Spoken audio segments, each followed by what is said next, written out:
Ciao à tutti, salut à tous, bienvenue, bon retour sur le canal de Cédric pour une nouvelle vidéo. Viens, je t'amène, là on est depuis la Stazione Centrale de Milan, la gare des trains principale de Milan, pour aller en une petite heure à Bologne. Quatrième épisode de la série, c'est parti. Milan-Bologne en train, c'est rapide et facile, 1 heure, 1h10, plus ou moins. C'est sur l'Alta Velocità, qui est un petit peu l'équivalent de la LGV italienne, donc ligne très rapide, deux compagnies, Trenitalia, la compagnie publique, et Italo, la compagnie privée. Vous pouvez comparer un petit peu les prix, souvent il y a peut-être 5-6 euros de plus ou de moins, mais surtout si vous faites l'aller-retour dans la journée, il y a des tarifs spéciaux, et donc pour l'aller-retour en 50-60 euros, si vous prenez les billets un petit peu à l'avance, vous pouvez les trouver. Et sur le parcours, quasiment à mi-chemin, il y a Reggio Emilia. Si jamais vous voulez aller voir un match de Sassuolo, par exemple, vous descendez là et vous êtes à 15 minutes de Reggio Emilia, puisque vous savez sans doute que Sassuolo, il joue ses matchs. Nous voici donc à Bologne. Et là, c'est une expérience paranormale que je vous propose pendant quelques secondes, puisque en fait l'Alta Velocità arrive au -3 au niveau des étages. Il faut remonter, sauf que c'est pas forcément facile de remonter. Alors, un premier escalator, voilà. Puis on arrive au niveau du parking avec les voitures. Et là, donc, il faut trouver le bon escalator. Donc là, en fait, vous arrivez en haut. Sauf qu'en fait, vous êtes à l'arrière de la gare. Si vous sortez là, vous devez faire tout le tour, ce qui n'est pas forcément évident. Donc, du coup, qu'est-ce qu'on fait? Eh bien, on redescend. Et là, c'est le tunnel de la gare. Donc, on marche, on marche, on marche, on marche. Et puis, tout au bout, voilà, après avoir cherché un petit peu, finalement, la sortie, cette fois-ci, est là. J'étais jamais sorti de ce côté-là, pour tout vous dire. J'ai suivi les gens, j'ai suivi un petit peu d'autres panneaux par rapport à d'habitude. Et voilà. Bon, je pense que c'est la gare la plus... où il y a le plus de confusion que j'ai jamais fait en Italie, c'est sûr à 100%. Dites-moi dans les commentaires, vous, si vous connaissez des gares encore plus compliquées. Mais là, c'était juste... j'ai simplifié dans la vidéo, on va dire. Bon, voilà, on est à Bologne, il y a un beau soleil. Aujourd'hui, Bologne, top 3 de mes villes préférées en Italie, et pas troisième, Allez, on va faire un petit tour. En commençant, on va voir la Dotta, la Grassa, la Rossa, je vous explique un petit peu tout ça aujourd'hui. On va commencer par la Dotta, la savante, puisqu'en fait Bologne a l'université qui, selon plusieurs sources, serait la plus ancienne au monde, en 1088 pour l'université Alma, donc ville de toute façon qui est très étudiante, très jeune, avec beaucoup d'Erasmus, donc voilà, c'est une ville qui a cette particularité en Italie, qui est une ville vraiment étudiante, et donc la Dotta. Premier point.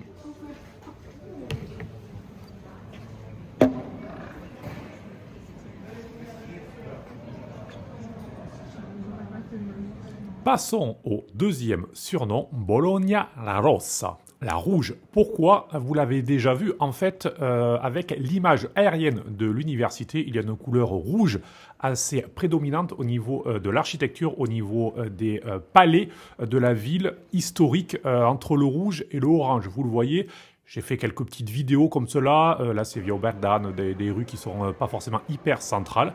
Le rouge, l'orange est vraiment prédominant au niveau architectural, au niveau de Bologne, donc la rouge. D'ailleurs, là, on arrive un petit peu plus central avec les tours de Bologne et puis Piazza Maggiore, qui est le centre de la ville, bien sûr, avec l'équivalent du Duomo de la ville. Et puis, vous voyez tout autour les beaux monuments. C'est vraiment le centre de la ville, où il y a toujours très animé, très jeune, toujours des artistes qui chantent, où il y a aussi manifestations. Il y a les petits trains pour aller visiter d'autres points de la ville qui partent d'ici, donc c'est vraiment le cœur névralgique. Et puis tout autour, il y a plein de petites rues piétonnes très très agréables pour manger. On va y revenir dans quelques instants. Mais juste pour terminer avec, alors ça c'est aussi un point de vue plus récent qui est politique, puisque la ville de Bologne historiquement penche à gauche, même parfois très à gauche, donc il y a aussi le côté rouge qui est donc politique. Et d'ailleurs, là, vous le voyez sur la droite, Palazzo da Curzio, qui est la mairie de Bologne depuis 1336. Et puis, amici miei, Bologna la grassa. La grasse, pourquoi? Parce que c'est une ville où on mange très, très bien. L'Émilie-Romagne, déjà en région italienne. Tout à l'heure, je vous disais Bologne dans mon top 3 de mes villes préférées en Italie, au niveau du bien-être, non pas forcément au niveau de la beauté, mais ce côté culinaire, bien sûr, entre en compte. On y mange très très bien en Émilie-Romagne, on y mange très très bien à Bologne. Là aussi, c'est sans doute top 3 de la cuisine italienne. Tortellini in brodo, tagliatelle, ragoût, pas tagliatelle à la bolognaise. Attention, si vous voyez marqué dans un restaurant tagliatelle à la bolognaise, attention, ça fait un peu plat touristique. Par contre, lasagne à la bolognaise, oui, lasagne verde aussi. Et puis, il y a les piadines, bien sûr, il y a les tigelle pour les crescentine pour manger comme ça en quelques minutes. Et puis, bien sûr, la mortadella de Bologne qui est très connue, aux alentours, prosciutto di Parma, enfin, il y a plein de charcuteries, plein de fromages. J'ai même pas assez de temps, de place pour vous mettre les photos des différents plats et compagnie, mais allez-y, les yeux fermés, peu importe le type d'alimentation que vous aimez, il y a de tout.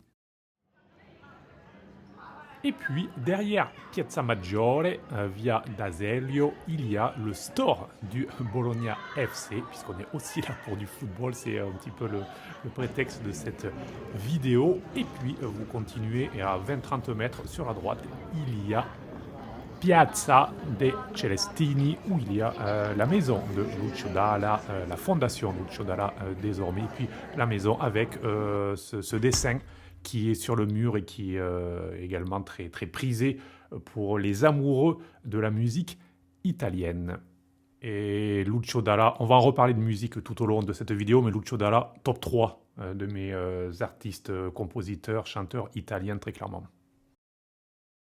Qui dit Bologne dit les portici di Bologna, les portiques de Bologne qui, depuis 2021, sont un bien culturel du patrimoine de l'humanité de l'UNESCO. Il y aurait à peu près 40 km dans le centre de la ville, et même si vous ajoutez ce qui est en périphérie, 62 km. C'est la ville au monde qui aurait le plus de portiques. En fait, on peut se promener lorsqu'il pleut, le parapluie n'est pas utile en fait, quasiment. On peut rester à l'abri tranquillement, mais il y a une vraie beauté au niveau architectural, très clairement. Et moi, je vais vous amener à mes préférés. Il s'agit de ceux de San Luca pour une belle promenade avant d'aller au match.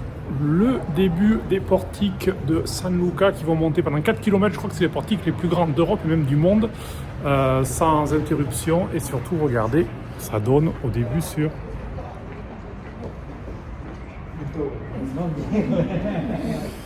Et oui, le Stadio Dallara qui est donc au début de ces portiques, 4 km de montée, on va avoir une vue panoramique, très très belle promenade. Ensuite il y a tout un parc, je vous le conseille. Aujourd'hui je vais faire la version courte, on pourra ensuite aller au match sans être trop fatigué, mais si vous avez le temps, une après-midi entière avec un beau soleil, je vous conseille vivement en tout cas de monter jusqu'à San Luca et de profiter de Bologne et de l'Émilie-Romagne, de toute cette vue magnifique.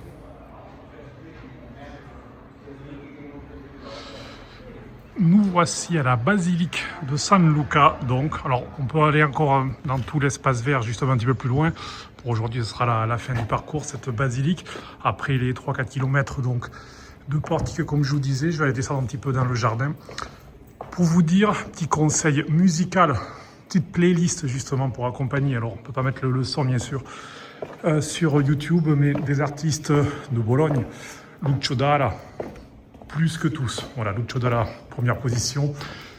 Vous pouvez aussi mettre des artistes plus contemporains, forcément deux, qui ont écrit une chanson sur San Luca, sur cette promenade de San Luca. Il s'agit de Cesare Cremonini et Luca Carboni, qui sont deux artistes contemporains de Bologne, très talentueux, et qui ont écrit cette chanson l'an dernier. San Luca, qui est dans le dernier album de Cesare Cremonini, il a aussi chanté en live l'été dernier, un petit peu partout en Italie. Oggi che è uscito mentre gli altri se ne vanno, ma voglio stare da solo, così magari mi trovo. Sì.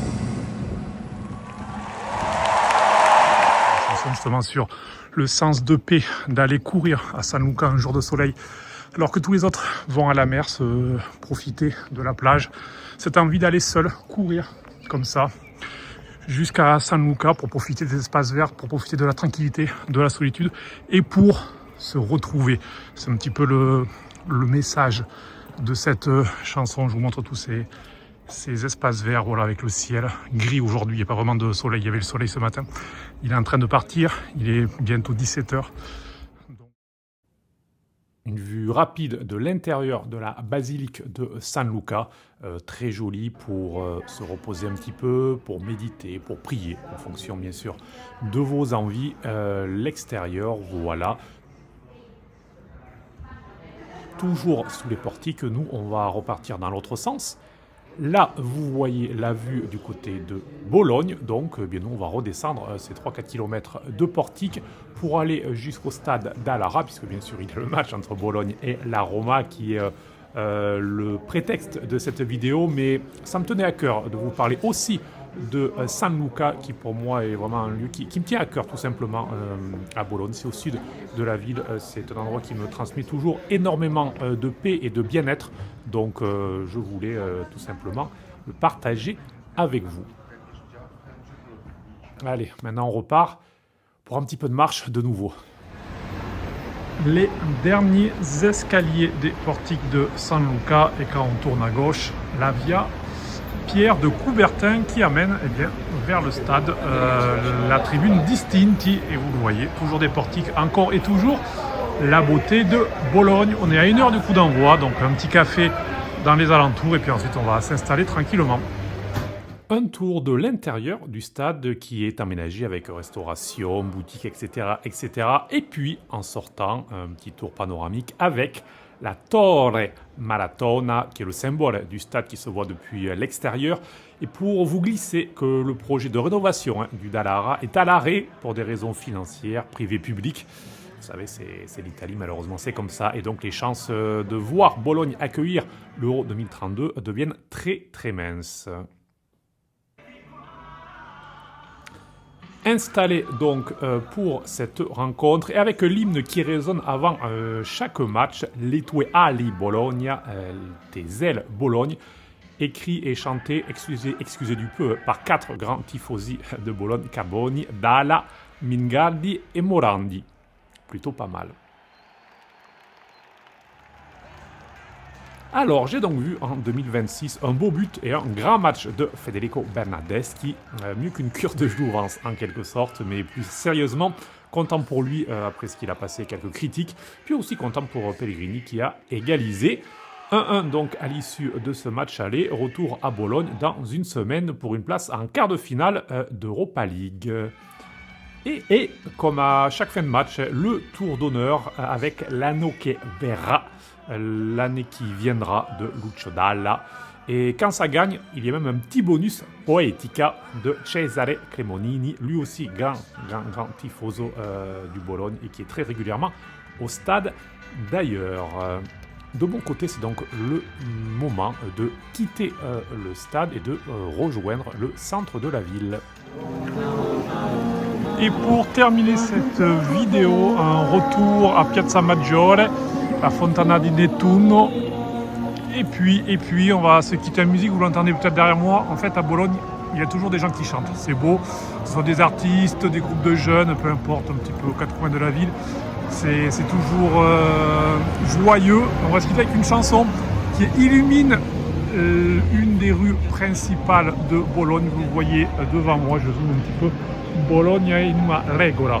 Facile à traduire, Bologne est une règle. Chanson de Luca Carboni. Je vous conseille d'aller l'écouter. Très très beau texte. Vous pouvez commencer à le lire. En fait, il y a une partie du texte comme cela qui passe sur toute la rue et qui va quasiment jusqu'à la stazione, jusqu'à la gare. Ce ne sera pas mon cas ce soir, je reste ici. Je vous ai parlé des allers-retours en journée qui sont moins chers, qui sont beaucoup plus intéressants aussi bien sur Italo que sur Trenitalia. J'espère que cette vidéo vous a plu. Comme toujours, n'hésitez pas à suivre le canal de Cédric, likez la vidéo, commentez la vidéo, comme ça fait toujours plaisir à l'algorithme et ça permettra d'avoir le plus de visibilité possible. Nous on se retrouve prochainement depuis notre ville. Est-ce que ce sera Milan? Est-ce que ce sera ailleurs? Surprise, je ne le sais pas moi-même. Donc ciao à tutti.